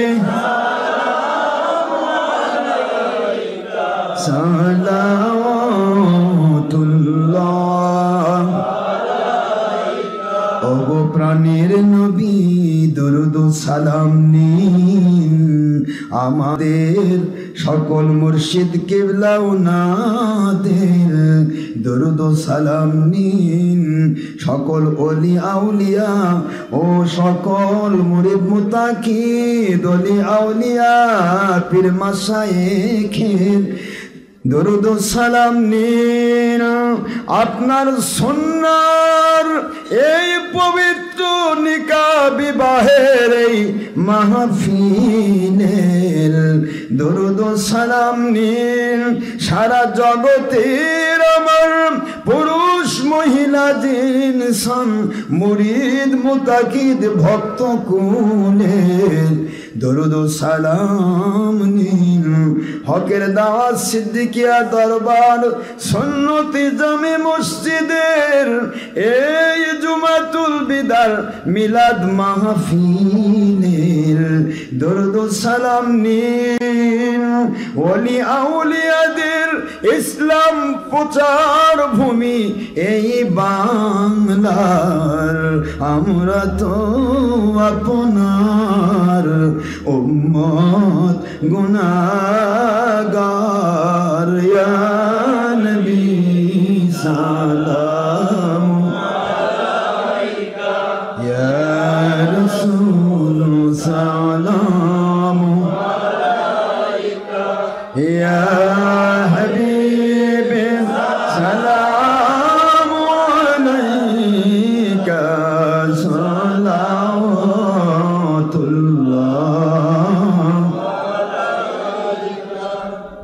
رب صل وسلم دائما ابدا ابدا بلغ العلا بكماله كشف الدجى بجماله حسن الجميع خصاله صلوا عليه واله صلى الله عليه وسلم مصطفى ما جاء الى رحمه اتر اللهم قبل الكريم بعرف الشهيد অনেক কষ্ট দিলাম আপনাদেরকে বিবাহ হলো কিন্তু মেয়েদের নাম শোনার দরকার আছে তারপরেও যদি মন চায় শুনবেন মেয়েদের নাম বলা নাজায়েজ নয় কিন্তু নাম না বলাই সেও এখানে নাম আপনার মেয়ে কি ছিল যত মরিয়ম সব এখানে এক হয়েছে যত মরিয়ম মানে কিয়ামতে হাদিস শরীফ এসেছে আল্লাহ পাক যখন ডাকবেন মরিয়ম নামের হযরতে ঈসা আলাইহিস সালামের মাকে যে মরিয়ম নামের মেয়েরা কোথায় ডাকা হবে আজ যেন মুয়াজ্জিন একটা লোক ডাক দেবে সাহাবী ডাক মানে রহমতের ফেরেশতা ডাক দেবে সঙ্গে সঙ্গে লাখ লাখ দুনিয়ার মরিয়মরা সবাই দাঁড়িয়ে যাবে আল্লাহ পাক বলবেন সব মরিয়ম ডাকেনি তো আমি ডাকছি তো ঈসা আলাইহিস সালামের মা মরিয়মকে তখন আখির নবী সাল্লাল্লাহু আলাইহি ওয়াসাল্লাম বলবেন আল্লাহ পাক ঈসা আলাইহিস সালামের মা মরিয়ম উনি তো হুজুর পাক সাল্লাল্লাহু আলাইহি ওয়াসাল্লামের সাথে বিয়ে হবে আলহামদুলিল্লাহ জোরে বলেন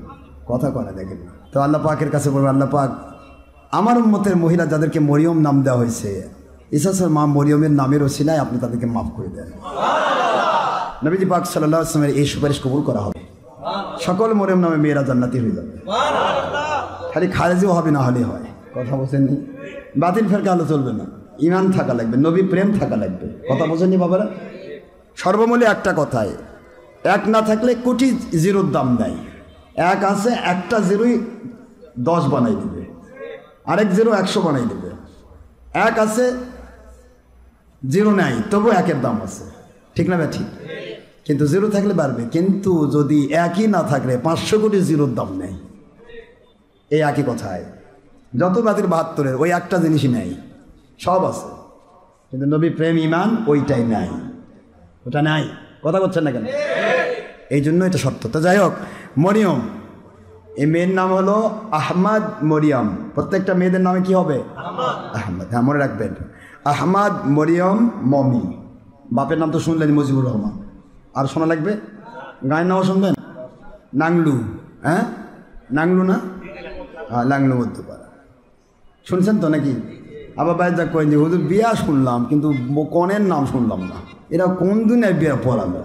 প্রশ্ন করার মেলা আছে, চিন্তা করার মেলা আছে, শয়তান তো আছেই বসে খালি ধোকা দেওয়ার জন্য। কিন্তু যখন প্রেম করে একলা একলাই যা বিয়া করে, তখন আর কিচ্ছু লাগে না। কথা বলে মেয়ের নামও জানা, ছেলের নামও জানা, একলা একলা বিয়া করে কয় যে আব্বা বিয়া হয়েছে। কে রে, কার সাথে কার বিয়া হলো? কয় বিয়া পড়ছি। ওটা ঠিক আছে, ওটা 1.5 নম্বর মুন্সিও করবে, ঠিক আছে। কিন্তু এখানে আমি বিয়া পড়াইলাম, মেয়ের নাম কইলাম না। অনেকে কইবে যে কী বিয়া পড়ালো দেখছি, আমাদের জয়পাড়ার ভাষা করছি, দেখলি কি বিয়া করালো, বই বিয়ের নামও নেয়, কি বিয়া করালো, কার বিয়া দিল, প্রশ্ন করবে। মূল কথা হলো মেয়েদের নাম উজ্জ থাকাই উত্তম। তারপর প্রকাশ করলে ক্ষতি নাই, জায়েজ আছে, কিন্তু উজ্জ থাকা আমরা উত্তমটাই করলাম। যেহেতু মেয়ে আমারই মেয়ে, আমার রুহানি সন্তান, আমি অনেক জায়েজ কাজ করি না। প্রত্যেকটা মেয়েরা আমার রুহানি সন্তান না? তাহলে তাদের সাথে আমার দেখা করাও জায়েজ। আজ অবধি আমার এই যে এই ভাইয়ের মেয়ে মমি যে ছোট, এ আমার বাড়িতে গিয়ে একের পর এক, কোনো গেলে 15 দিন একসাথে থাকে, 15 দিন থাকে আমার বাড়িতে, কিন্তু আমার ছায়া সে দেখেনি, আমি তার ছায়া দেখিনি। বলেন, ওনার মেয়েকে বলে শুনেন, কোনোদিন আমার ছায়া সে দেখতে পায় না, আমি তার ছায়া দেখিনি। আমার আহালিয়ার খেদমতে প্রায় সময় আনোয়ার হুজুরের আহালিয়া রাবিয়া যাতায়াত করে, প্রত্যেকটা ক্ষেত্রে আমার সন্তানদের এবং তান, এবং যত রকমের আপনারা ভালো করে জানেন, আমার বাড়ির যত বাজারের কাজ সব আমার আহালিয়া, ওই ওনার আহালিয়াকে বলে, ওনার আহালিয়া আবার ওনাকে বলে, উনি আবার নিয়ে আসে সাবমিট করে। কথা বোঝেননি আপনারা? এইভাবে আমার জিন্দগি চলছে। কিন্তু আজ অবধি আমার হাজি সাহেব বলুক বা হাজির স্ত্রী বলুক, কোনোদিন ওনার স্ত্রীর সাথে আমার দেখা বা উনি আমার স্ত্রীর সাথে দেখা করেছে কিনা? কেন? রুহানি সন্তানের সাথে দেখা করা জায়েজ আছে তো? এই জায়েজটুকু আমি নিচ্ছি না, কারণ শয়তান ধোকা দিতে পারে। শয়তান ধোকা দিয়ে বাতিল ফেরকার মাথায় ঘর করবে, দেখ ওই দেখ মহিলার সাথে দেখাও করতেছে, কিবা করছে, লাস্টে গিয়ে সত্য পথের ছিদ্র কানা করার চেষ্টা করবে, মিথ্যা কথা বলবে। আর এখন যদি কেউ মিথ্যা বলেও, আপনার সকাল মাথা ঢাকা আছে, যে বলছে ওটা পাগল একটা, আমার হুজুর তো আমার বইয়ের সাথে দেখা করে না, তা ওর সাথে দেখা করে কেমন? আপনার বিশ্বাসের বাইরে চলে যাবে। এই জন্য অনেক কিছু আছে যা আমরা জায়েজ থাকার পরেও করব না। এটা হলো আল্লাহর হাবিবের শিক্ষা। বাবারা আমার, অনেক কষ্ট দিলাম আমি। পৃথিবীতে সবচাইতে বেশি, পৃথিবীতে যত প্রকার সেক্সুয়াল মেডিসিন তৈরি হয়েছে, সমস্ত মেডিসিনের মধ্যে শ্রেষ্ঠ মেডিসিন হচ্ছে আদ্দে খুরমা। আপনার ইউনানি দোকানে যান, আপনি হামদর্দের কোম্পানিতে যান, যে কোনো ইউনানি হারবালের কোম্পানিতে যান, ওই বাংলাদেশ হারবালে যান, অথবা ওই আপনার বিভিন্ন হারবাল নামছে, এলা হারবালে যান, আপনি বলবেন যে ভাই সেক্সুয়াল টনিক দেন, দিবে আপনাকে আদ্দে খুরমা। এই আদ্দে খুরমা হলো সবচাইতে বেশি একটা মানুষের ভিতরে সঞ্জীবনী শক্তি ফিরে নিয়ে আসার এক উত্তম পাথেয় খাবার। আমার নবীজি পাক সাল্লাল্লাহু আলাইহি ওয়াসাল্লাম সেটাই খেতেন, এটাই সুন্নাত। কোনটা নেই ইসলামে বলেন?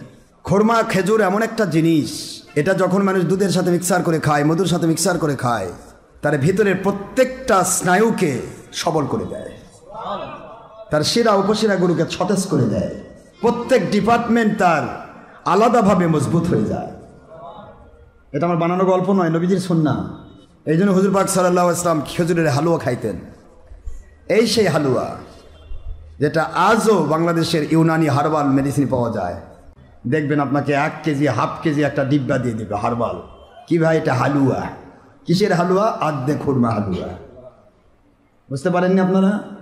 এই জিনিস আমার নবী খাইতেন, সাহাবায়ে কেরাম খাইতেন। এই জন্য মৃত্যু পর্যন্ত তাদের সেক্সুয়াল অর্গান ঠিক থাকতো। পৃথিবীতে কারো সেক্সুয়াল অর্গান নষ্ট হয়নি যারা নবীজির সুন্নাহ মতো চলেছেন। যারা সুন্নাহ চলে না এদের অল্পের মধ্যে অপারগ হয়ে যায়, অকেচি হয়ে যাবে, টিকবে না। এই জন্য মহান আল্লাহ পাকের দয়া ইহসান, আপনারা সুন্নাহর জিন্দেগি যাপন করুন। আপনার জীবনে বার্ধক্যজনিত সময় আসলেও আপনার পার্স নষ্ট হবে না, আপনার কোনো পার্স দুর্বল হবে না, প্রত্যেকটা পার্স সবল থাকবে। আমি আমার বাবার জিন্দগিতে দেখেছি, বাবা তো এত ভালোটা, এত ইসলাম জানতেন না, কিন্তু আমল যা করতেন আলহামদুলিল্লাহ সাকা সাকা আমল করতেন। আমার আব্বাজানের জিন্দগিতে দেখেছি, আমার আব্বাজান তিনি সারাটা জীবনই তিনি সুন্নাহর বাহিরে চলেননি আলহামদুলিল্লাহ। তার মৃত্যু পর্যন্ত আমি একটা পার্স আমি পরীক্ষা করে কোনো পার্সে আমার দুর্বলতা পাইনি, মৃত্যু পর্যন্ত তার কোনো ডায়াবেটিস খুঁজে পাইনি। অথচ আপনারা ভালো করে জানেন আমার আব্বাজানের দ্বিতীয় বিবাহ আরিফে পুরাটাই তো আমার আন্ডারে চলেছে। এ যখন সন্তান হয়েছে বাবার, তখন প্রায় আব্বার 80 বছর বয়স। আমার মালিকের দয়া আমার বাবার ভিতরে শরীয়তের সুন্নাহর যত রকমের কাজ সব আমার বাবার ভিতরে ছিল। চোখ নষ্ট হয়নি, কান নষ্ট হয়নি, হাত নষ্ট হয়নি, পা নষ্ট হয়নি, কিডনি নষ্ট হয়নি, দাঁত 32টা একটাও নষ্ট হয়নি।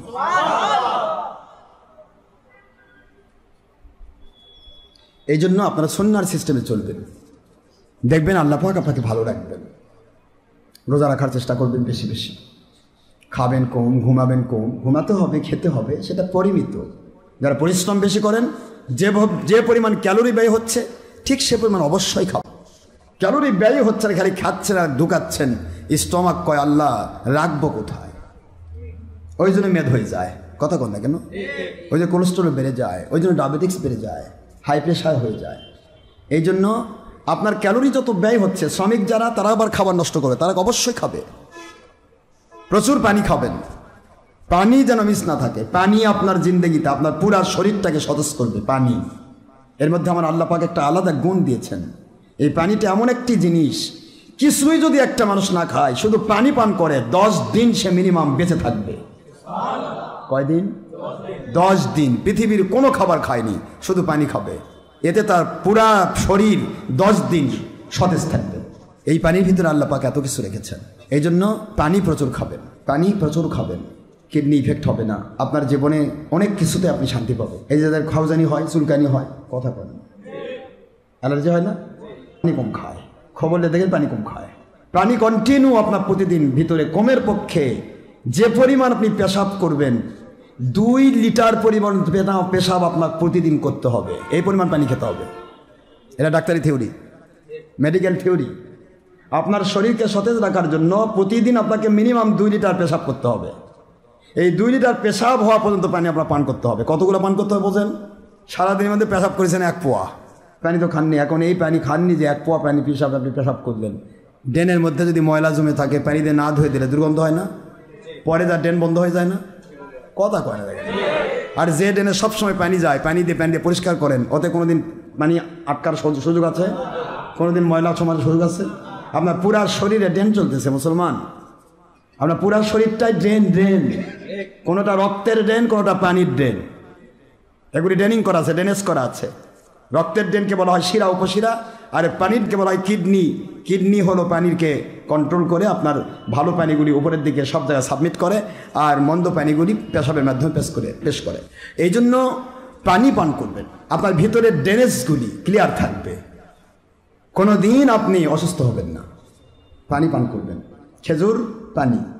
একটা মানুষের জিন্দগিতে কমের পক্ষে 3টি খেজুর, একটা ডিম, আর দিন রাতে 2 থেকে 3 লিটার পানি।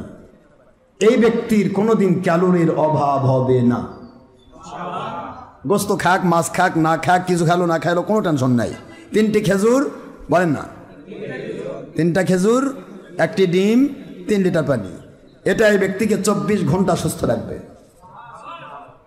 এরপরে প্রতিদিন সকালে তো মধু আর কালোজিরা আছে, কালোজিরা একটু সেবেনি, মধু হাতের তালুতে ছেড়ে খাবেন।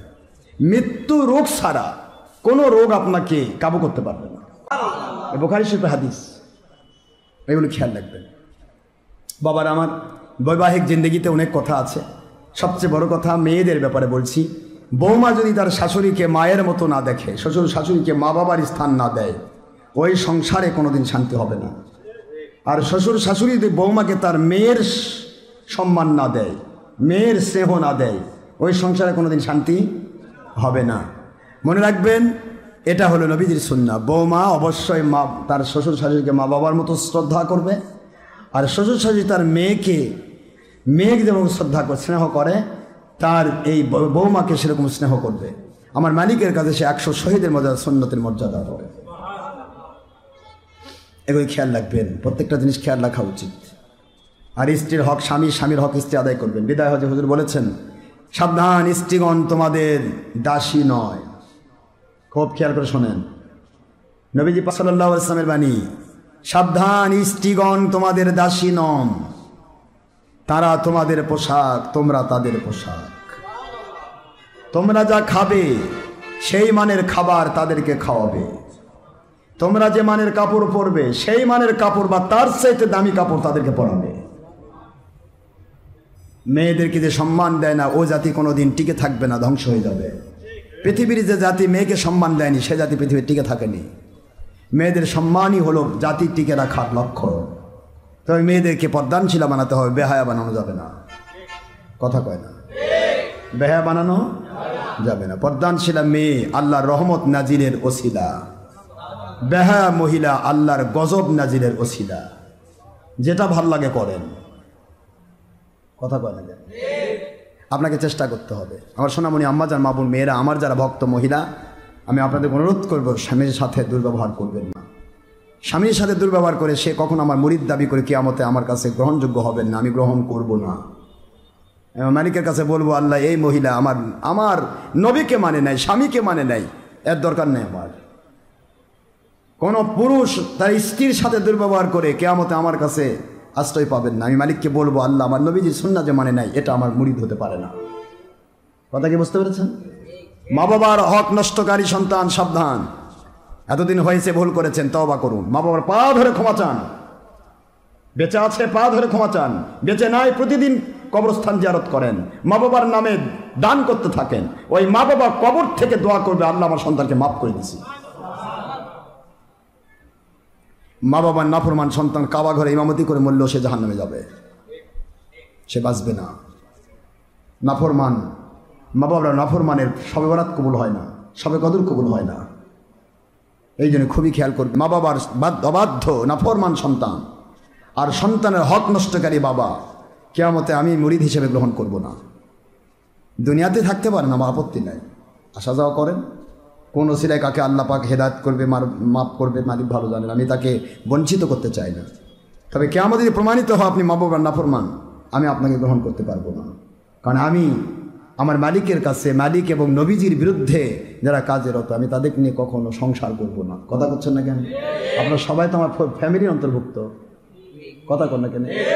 ফ্যামিলির অন্তর্ভুক্ত। Stay alone better that a bad company. শূন্য গোয়াল ভালো দুষ্ট গরুর চাইতে। দুষ্ট গরুর দরকার আছে? দুষ্ট গরুর চাইতে শূন্য গোয়াল ভালো, আরামে ঘুম পাড়া যাবে। দুষ্ট গরু থুইছেন, শূন্য গোয়াল গরু ভালো রাত 12টার সময় ঘুতা মারে সিং ভাঙবে, আপনার টেনশন, কোন ডাক্তারের কাছে যাবেন, ঘুমও নেই, টেনশন শেষ। দুষ্ট গরুর চাইতে শূন্য গোয়াল। আমাদের সত্যকারের পথ হচ্ছে আল্লাহকে মানার মতো মানতে হবে, নবীজিকে মানার মতো মানতে হবে। পুরুষ মহিলা যিনি চান, যারা মানার জন্য টার্গেট নিয়ে আছেন, ভুল ত্রুটি হতে পারে, ক্ষমা করবে আল্লাহ। জিন্দেগি গুনাহ মাপ, গুনার জায়গায় নেকিতে পরিবর্তন। ফিরে আসুন, আপনি টিকে থাকবেন। আজ কন্যা আমি সব করবো আর হুজুরের পিছে ঘুরবো, ও ঘোরা আমার দরকার নাই। আপনাকে নিয়ে আমি সংসার করতে চাই না, আপনার মালের আমার দরকার নেই। কি করব মাল দিয়া? আমার মালিক আমাকে যথেষ্ট দিয়েছেন, এটা দিয়ে চলি, আমার মৃত্যু পর্যন্ত চলবে। কি কথা করছেন না কেন? কাজে আমি আপনাদের অনুরোধ করব, আল্লাহ এবং রসুলকে মানার জন্য আমার পীর মুরিদি। আমার পীর মুরিদির মধ্যে কোনো প্রকার পার্সিয়ালিটি নেই, ছলচাতুরি নেই, ধোকাবাজি নেই। আমার পীর মুরিদি হলো আল্লাহ এবং রসুলের সন্তুষ্টি যেটা, সেটাই আমার পীর মুরিদি। আল্লাহ মানুষের অসন্তুষ্টি যেটা, সেটার সাথে আমার দুশ্মন, ওটা বাতিল 72। ঠিক আছে না? আল্লাহুম্মা সাল্লি আলা সাইয়্যিদিনা মাওলানা মুহাম্মাদ। আল্লাহুম্মা গফির লানা ওয়া লিওয়ালিদাইনা ওয়া লিল মুমিনিনা ইয়াওমা ইয়াকুমুল হিসাব। রব্বিরহামহুমা কামা রাব্বায়ানি সগীরা। রব্বিরহামহুমা কামা রাব্বায়ানি সগীরা। আল্লাহুম্মা গফির লানা ওয়া লিওয়ালিদাইনা ওয়া লিল মুমিনিনা ইয়াওমা ইয়াকুমুল হিসাব। আয় আমার আল্লাহ পাক, পবিত্র জুমাতুল বিদাতে কদরের রাত্রিতে সারা রাত জেগে, জুমাতুল বিদার দিনে রোজা রেখে জুমাতুল বিদার জুমা নামাজ পড়ে আয় আল্লাহ পাক আপনার বান্দার এক ফরজে কিফায়া জানাজাত শরীক হয়ে তারপরে আবার দ্বিতীয় জামাত জুমা হওয়ার পর আসর পর্যন্ত আমরা আপনার দরবারে বসে রয়েছি। আয় আল্লাহ আপনার হাবিবের সুন্নাহ আন্নিকাহু সুন্নতি ফুমা রগিবার সুন্নতি ফালাইসা মিন্নি, বুখারীতে আপনার হাবিব বলেছেন যারা নিকাহ বিবাহ আমার সুন্নাত, এই সুন্নতকে যে অবজ্ঞা করে সে ব্যক্তি আমার উম্মত নয়। আয় আল্লাহ পাক সেই পবিত্র সুন্নার সিস্টেমে আগ কমপ্লিট করার পর আপনার শাহী দরবারে নবীজির উপর মিলাদ কিয়াম দরুদ সালামের পরে হাত তুলেছি। আজানের পরে দোয়া কবুল হয় সেই মুহূর্তে হাত তুলেছি। আসর নামাজের সময় দোয়া কবুল হয় সেই মুহূর্তে হাত তুলেছি। আমাদের সকলের আমলগুলি আপনি কবুল করুন, সকলের নেক আমলগুলি কবুল করুন, আমাদের রোজাগুলি কবুল করুন, আমাদের সালাতুত তারাবি কবুল করুন, সেহরে ইফতার কবুল করুন, শত শত কোরআন শরীফে খতম রয়েছে কবুল করুন, জিকির ফিকির মিলাদ কিয়াম কবুল করুন। হাদিয়াগুলি লক্ষ কোটি গুণিয়ে বাড়ায়ে আপনার হাবিব হুজুর পাক সাল্লাল্লাহু আলাইহি ওয়াসাল্লামের মুবারক খেদমতে সোনার মদিনায় পৌঁছে দিন। সারা দুনিয়ার মুসলমান নরনারী কি মৃত কি জীবিত সবাইকে মাফ করে দেন। আল্লাহ যারা হাত তুলেছি অনেকের দরদি মা বাবা কবরে শুয়ে গেছে, ভাই বোন আত্মীয় স্বজন যারা কবরবাসী সকলের কবর জান্নাতের বাগান বানিয়ে দিন। আল্লাহ আমার ভাই অসুস্থ মুজিবুর রহমান, আল্লাহ তাকে পরিপূর্ণ সুস্থতা দান করুন, নেক হায়াতকে দয়া করে বাড়িয়ে দিন। আয় আল্লাহ নেক হায়াত বাড়িয়ে দিন, আমাদের সকল অসুস্থ রোগীদের নেক হায়াত বাড়িয়ে দিন, সুস্থ জীবন দান করুন, পেরেশান মুক্ত জীবন দান করুন। আল্লাহ আপনার কাছে আরজি, আল্লাহ যদি আমাদের অসুস্থতার পরে নেক হায়াত বাড়িয়ে দেওয়া আমাদের জন্য মঙ্গলজনক না হয়, আমরা চাই না অমঙ্গল, জান্নাতুল ফেরদৌসের মেহমান বানিয়ে দিলে আমরা খুশি হব। রব্বুল আলামিন দুনিয়াতে লক্ষ বছর বেঈমান হয়ে জীবন লাভ করতে চাই না, এক সেকেন্ড বেঁচে আপনার সন্তুষ্টি পেয়ে জান্নাতে যেতে চাই। দুনিয়ার মায়ায় আমরা জড়িয়ে যাইনি আল্লাহ, আমরা শুধু অপেক্ষায় আছি কখন আপনি ডাক দেবেন, আমরা শুধু অপেক্ষায় আছি কখন আপনি ডাক দেবেন। আপনার ডাকে সাড়া দিতে পারাই তো সবচেয়ে বড় কামিয়াবি, তবে সে সাড়াটা যেন হয় আপনার সন্তুষ্টির মধ্য দিয়ে, আপনার হাবিব সাল্লাল্লাহু আলাইহি ওয়াসাল্লামের সন্তুষ্টির মধ্য দিয়ে, যেটা আমাদেরকে কবর থেকে ইয়াউমে মাহশার পর্যন্ত অনাদি অনন্তকাল আমাদেরকে শান্তির ব্যবস্থা করে দেবেন। আয় আল্লাহ শান্তিপূর্ণ মৃত্যু চাই না, শান্তিপূর্ণ জান্নাতে মৃত্যুর সময় হলে আমাদের নসিব করুন। যে বাবাজিকে আমরা যাপন করলাম আল্লাহ আমাকে অনেক ভালোবাসতেন, আল্লাহ এই মুরব্বীকে আপনি মাফ করে দিন। উনি এক সময় আমার কাছে বলেছিলেন তার জানাজা করতে, কিন্তু আল্লাহ তারই সম্প্রদায়ের মানুষ মিথ্যায় বলুক আর সত্য বলুক, আল্লাহ সে জানাজা করেছে। আমি বার্গেনিং করিনি, আমি বললে কেউই এখানে নারাজ হতো না, কিন্তু আমি বার্গেনিং করিনি। সে যখন বলেছে সে পড়িয়েছে, কিন্তু আপনার কাছে আমি একটি আরজি করি, আমি তার জানাজাতে শরীক ছিলাম। আল্লাহ তার কবরকে আপনি জান্নাত বানিয়ে দেবেন, আল্লাহ তার জিন্দেগির গুনাহ খাতা মাফ করে দেবেন। সন্তানের মতো আমাকে ভালোবেসেছেন, আল্লাহ সন্তান তার বাপকে যা করে না আমার সেই বাবাজি যা করেছিলেন। এই বগুড়াতে যখন আমি অসহায়, এই বগুড়াতে যখন আমার 1% জায়গা নেই, উনি নিজে রেজিস্ট্রি অফিসে গিয়ে বলে বাবা বগুড়া আমি ছাড়তে দেব না, আপনাকে আমি বগুড়া ছাড়তে দিব না, আপনি বগুড়াতে থাকবেন এই আশায় আমার নিজের জায়গা আমি আপনাকে দেখিয়ে দিচ্ছি। তিনি বাড়ি করার জন্য জায়গা দেখিয়ে দিয়েছিলেন, বাড়ি করতে পারি নাই, তার জায়গায় পড়ে রয়েছে, কিন্তু তিনি বিদায় হয়ে চলে গেলেন। আল্লাহ তার এই যে মহব্বত, এই মহব্বতটা আপনি তার নাজাতের ওসিলা বানিয়ে দেবেন। কোন সম্প্রদায় আমি জানতে চাই না আল্লাহ, আপনার হাবিব বলেছেন আর মার ও মা মানা হাব্বা, একটু মহব্বত যদি তার না থাকতো, ভাইপালা বাজারের জিন্দেগিতে প্রতিটা মুহূর্ত তিনি আমাকে ফলো করতেন, আমার পিছনে নামাজ পড়তেন। আমি যতগুলি শিক্ষা দিয়েছি প্রত্যেকটা শিক্ষা তিনি অক্ষর অক্ষরে পালন করেছেন। আল্লাহ আমার আকীদা অনুসারে তিনি কেতাব লিখেছেন। আজকে মৃত্যু হলো, তারা জানাজা করলো বাতিল ফেরকার মানুষ, কিন্তু আমি তো সেখানে সহায়ক হিসেবে ছিলাম। আল্লাহ আপনি দয়া করে তার কবরটাকে জান্নাতের বাগান বানিয়ে দেবেন। আমার প্রত্যেকজন মুরিদ মহিলা পুরুষ যিনি ইনসান পৃথিবীর যে প্রান্তে যারা শুয়ে রয়েছেন সকলের কবর আপনি জান্নাত বানিয়ে দেন। যখন আমরা কবরস্থ হব সকলকে আপনি জান্নাতি না শুয়ে কবরে ঢুকাই, মরণ তো আসবে আল্লাহ। মরণ তো আসবেই। কোনো নবী রাসূলুল্লাহ সাল্লাল্লাহু আলাইহি ওয়াসাল্লামকে তো আপনি মৃত্যুর স্বাদ দিয়েছেন, কিন্তু তারপরে তারা জিন্দা হয়ে গিয়েছেন। আপনি ওলিদেরকেও মৃত্যুর স্বাদ দেন, তারা তো কবরে জিন্দা হয়ে যায়। আল্লাহ, আমাদেরকে আপনি কবরে পচাবেন না, গলাবেন না। আমাদেরকে আপনি ওলির মাকাম দিয়ে আমি এবং আমার মুরিদ মুতাকিদদেরকে কবরে কিয়ামত পর্যন্ত আপনি জিন্দা রাখবেন। আল্লাহুম্মা সাল্লি আলা সাইয়্যিদিনা মাওলানা মুহাম্মাদিন ওয়াসিলাতি ইলাইকা ওয়া আলিহি ওয়া সাল্লিম। এই হকের দাওয়াত সিদ্দিকিয়া দরবার সুন্নতি জামে মসজিদের বহুমুখী প্রকল্পে যারা এককালীন মাসিক বিভিন্নভাবে সময় দিয়ে, শ্রম দিয়ে, অর্থ দিয়ে পাগলের মতো খেটে যাচ্ছে, আল্লাহ কেউ আজীবন সদস্য, কেউ কার্যকরী কমিটির সদস্য, আল্লাহ কেউ বা বিভিন্নভাবে বিভিন্ন সদস্যের ভূমিকা পালন করে পাগলের মতো শ্রম দিয়ে যাচ্ছে, এদেরকে আপনি ওলিয়া উলিয়ার মাকাম না দিয়ে, আমার পরিবার ভুক্ত জান্নাতি ঘোষণা না দিয়ে একজন কেউ কবরে নেবেন না, একজন কেউ কবরে নেবেন না। আল্লাহ, যে নবদম্পতি আমরা এখানে আপনার হাবিবের সুন্নার ভিত্তিতে যে নবদম্পতির পজিশনে কাজ করেছি, এই দম্পতির ভিতরে আপনি আপনার সন্তুষ্টি, আপনার হাবিবের মহব্বত ঢুকিয়ে দেবেন। এদেরকে আপনি দয়া করে মঙ্গলজনক নেক সন্তান দান করবেন। আয় আল্লাহ, এদের মধ্য থেকে ইমাম মাহাদির সৈনিক বানিয়ে দেবেন। আয় আল্লাহ পাক, এদেরকে আপনার পক্ষে, আপনার নবীজির পক্ষে গোলামি করে জিন্দেগি কাটাবার তৌফিক দেবেন। আল্লাহ, সন্তানগুলোকে রহমত নাজিল করেন। আমার মুজিবুর রহমান ভাইয়ের খায়াত বাড়িয়ে দেন।